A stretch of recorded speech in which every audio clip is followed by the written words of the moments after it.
Symmetra is the lowest picked DPS hero according to Overbuff. Not just in the last 6 months, but in the last 3 months, and in this month too. But why? Well, it might be useful to go over Symmetra's history first. As Action Esports described, she's the most reworked hero in Overwatch. Initially having a lock-on beam, piercing orbs, 6 sedentary turrets, and a shield that you could give teammates. Of course, her teleporter was also her ultimate. As you could tell, this made Symmetra very noob friendly. You didn't need any mechanics to aim with your beam, the orbs moved so slowly that mechanics didn't matter and were mainly just used to spam down chokes, giving shields to teammates was literally just one button press, and your ultimate was pretty intuitive. As you can imagine, not only was her skill floor low and accessible for new players, but the skill ceiling was also very low, meaning at the top level, it was hard to distinguish top sim players from more mediocre ones. This led to the second iteration of Symmetra, where she had a moving barrier, which replaced her old shield ability, and for the ultimates, she was given a choice between the shield generator or a teleporter.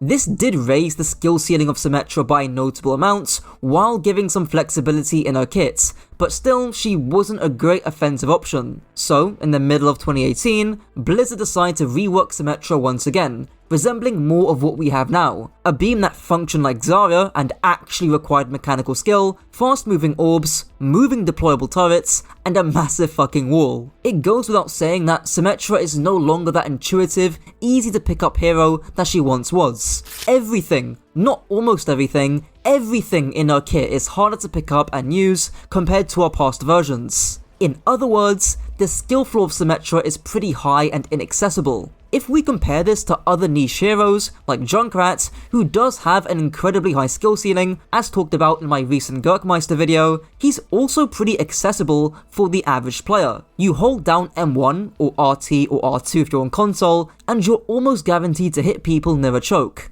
Your Riptire is essentially a free kill as well, at lower levels of play. Torb is also an incredibly accessible hero. The turret does the work itself, your gun is fairly intuitive, at least the shotgun is, and Overload just enhances what you already do. Bastion's been a noob stomper hero historically, even after his own reworks, obviously because of his turrets. And Reaper can feel like both an incredible tank shredder and unkillable flanker, but he's also doing well at top level, so who knows. I might even make a dedicated video to Reaper. That also leads me on to Symmetra just not being fun to play. If the average player doesn't know how to get some value out of her kit, then obviously they're not gonna find her fun. Again, if you compare her to other niche heroes, you can go flying in the air as Junkrats, one-shotting people with your combo, and running your tire through the middle of the enemy team, one-shotting them. Bastion has one of the highest damage outputs in turrets, so of course it's fun mowing people down. Torb is a bit more debatable,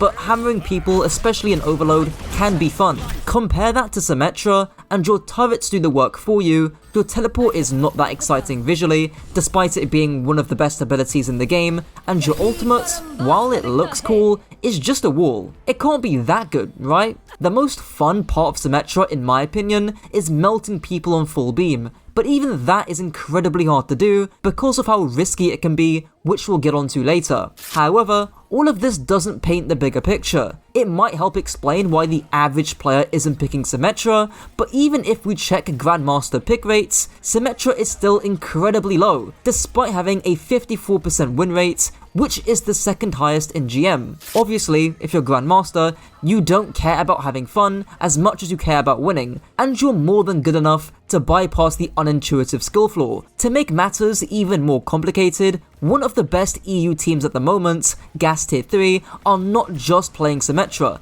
they're one-tricking Symmetra, and currently, they're mowing down the majority of EU. Well, this is where Symmetra's value ceiling comes into play, and where the ranked environment is significantly different to team environments. All the burst mobility in Overwatch, from Genji Dash, to Kiriko TP, to Reaper TP, they're all individual. In other words, only they get use out of that ability. But Symmetra is the only DPS in the game where her teammates can directly use her ability in the exact same way she can. This means that inherently, in ranked, Symmetra's value ceiling is lower than it would be in Teamplay. But surely it couldn't be that much lower, right?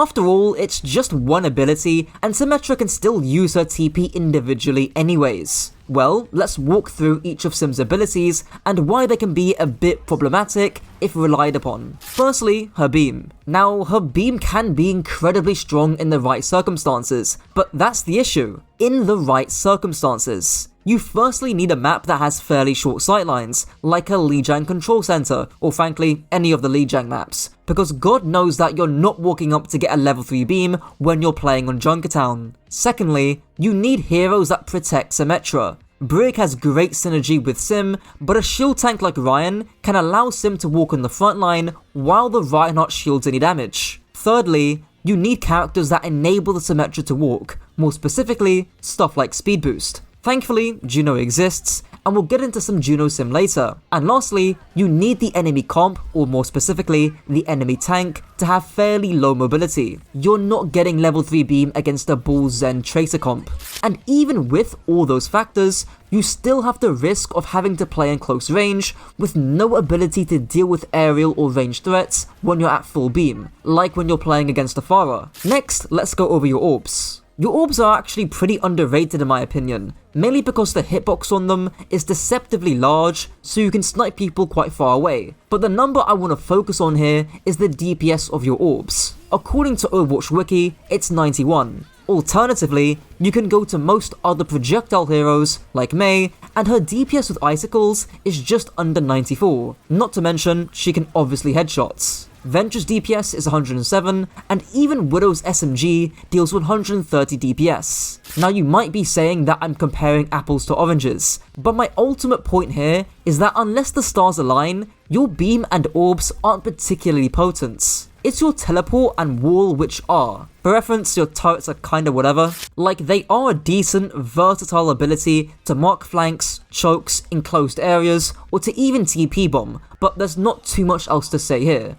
They're certainly not your main source of value. So how is TP being used at the top level? Well, they fall under two very general categories: to either escape enemy aggression or to enable friendly aggression. And a lot of the time, these two categories can overlap. To give some basic examples of Symmetra enabling their team's aggression, a decent amount of the time, Savart, the Symmetra player on Gas Tier 3, will teleport to the side opposite to a Zarissa to split attention, bait cooldowns, and create another angle of damage. He'll often be the only one teleporting through, but sometimes he'll fake TP and push when he sees an isolated target. And this is where the team play aspect comes in, because your team need to know you're fake TPing so they don't accidentally take the TP. Or maybe, in a different case, only one person goes through. All this stuff needs layers of communication. There was also a fight where Savart did this type of TP, this time with his team, and he got two juicy orbs on the Cassidy, basically getting a free kill off his TP.